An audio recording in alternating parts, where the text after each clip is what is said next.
श्री स्वामी समर्थ. स्वामींचा आशीर्वाद या चॅनेलवर आपले स्वागत आहे. स्वामी आपल्या सर्व चांगल्या इच्छा पूर्ण करोत ही स्वामींच्या चरणी प्रार्थना. तर बघा, उद्या आहे विजया एकादशी. तर पंचांगानुसार प्रत्येक महिन्याच्या शुक्ल पक्ष आणि कृष्ण पक्षात एकादशी तिथी ही येतच असते. एकादशी तिथी भगवान विष्णू यांना समर्पित आहे. तर या एकादशी दिवशी श्री हरी विष्णूंच्या पूजेला विशेष महत्त्व आहे. मान्यतेनुसार एकादशीचे व्रत आणि विधिवत पूजा केल्याने त्या व्यक्तीला जीवनात सुख समृद्धी प्राप्त होते. तसेच बघा, माघ महिन्यातील कृष्ण पक्षातील एकादशी तिथीला विजया एकादशी असे म्हणतात. यंदा 6 मार्च रोजी विजया एकादशी आहे. तर बघा, माघ महिन्यातील ही कृष्णाची एकादशी तिथी 6 मार्च रोजी म्हणजेच उद्या सकाळी आहे.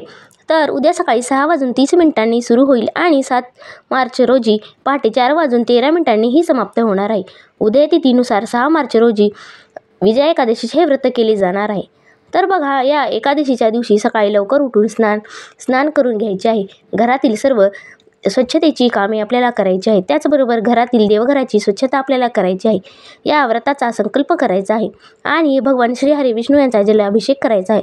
पंचामृतासह गंगाजलाने सुद्धा आपण भगवान विष्णू यांना अभिषेक घालू शकतो. त्याचबरोबर बघा, भगवान विष्णू यांना पिवळे चंदन आणि पिवळे फुले अर्पण करावीत.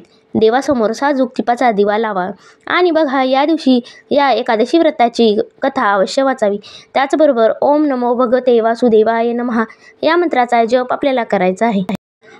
त्याचबरोबर बघा, या विजया एकादशीचे महत्त्व अत्यंत अनन्यसाधारण महत्त्व आहे. तर या एकादशीच्या दिवशी श्री हरी विष्णू यांची आपल्याला एक सेवा करायची आहे. तर ती सेवा म्हणजे श्री भगवान विष्णू यांचे आवडते विष्णू सहस्त्रनामावली याचे आपल्याला पठण करायचे आहे. तर बघा, जर तुम्ही सकाळी उठून भगवान विष्णू यांना अभिषेक घालायचा आहे आणि अभिषेक घालत असताना ओम नमो भगवते वासुदेवाय नमः या मंत्राचा आपल्याला जप करायचा आहे. त्याचबरोबर विष्णू सहस्त्रनामावली या ग्रंथाचे पठणसुद्धा आपल्याला करायचे आहे. त्याचबरोबर बघा, ज्या घरात भगवान विष्णू यांच्यासोबत माता लक्ष्मीचाही पूजा अर्चना होते, त्या घरात भक्तिभावाने त्यांची पूजा केली जाते. त्या घरात कधीही कशाची कमतरता राहत नाही. त्याचबरोबर बघा, जर उद्या विजया एकादशीच्या दिवशी तुम्ही मनोभावे भगवान विष्णू यांची मनोभावे सेवा केली तर नक्कीच आपल्या सर्व इच्छा मनोकामना पूर्ण होतात. त्याचबरोबर बघा, संध्याकाळी आपल्याला भगवान विष्णू यांच्यासह माता लक्ष्मी यांचीही पूजा करायची आहे. तर पूजा करत असताना आपल्याला भगवान विष्णू यांची पूजा करायची आहे आणि नंतर माता लक्ष्मीची पूजा करायची आहे. माता लक्ष्मीच्या कृपेने आपल्याला घरात कधीही कशाची कमतरता राहत नाही. ज्या घरात भगवान विष्णू यांची पूजा होते त्या ठिकाणी माता लक्ष्मीचा वास हा निरंतर असतो. म्हणूनच बघा, एकादशीच्या दिवशी आपल्याला भगवान विष्णू यांच्या पूजेसह माता लक्ष्मीचीही आपल्याला कृपा प्राप्त करून घ्यायची आहे. जर तुम्ही अशा प्रकारे जर उद्या व्रत आणि सेवा केले तर नक्कीच आपल्याला भगवान विष्णू यांचा आशीर्वाद प्राप्त होतो.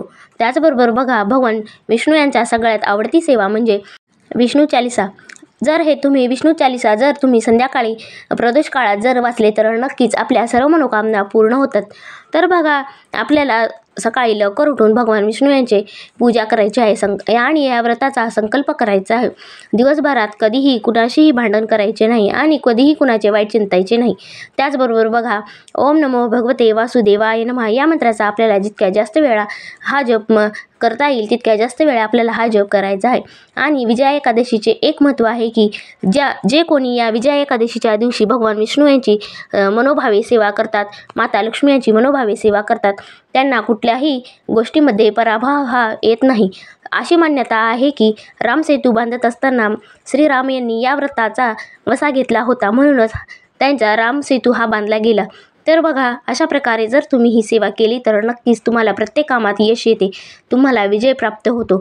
तर या विजया एकादशीचे अत्यंत महत्त्व आहे.